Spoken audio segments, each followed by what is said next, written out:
So maintenance therapy in gastric and gastroesophageal junction refers to the role of what therapy should be continued when patients have received what's called best response, which is perhaps, depends on who you ask, but somewhere between 4 to 6 months of upfront chemo.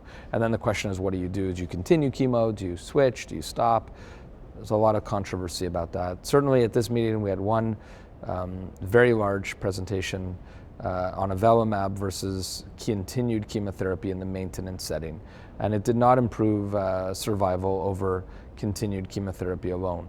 So for now, if you believe in maintenance at all, then you would be much more inclined to continue with chemotherapy as opposed to doing a checkpoint inhibitor. Now, some people don't believe that maintenance improves survival altogether, and some people feel that you can certainly stop after 6 months of chemotherapy and observe off of chemotherapy and obtain the same survival. And there was some suggestion of that based on some earlier presentations on Thursday as well.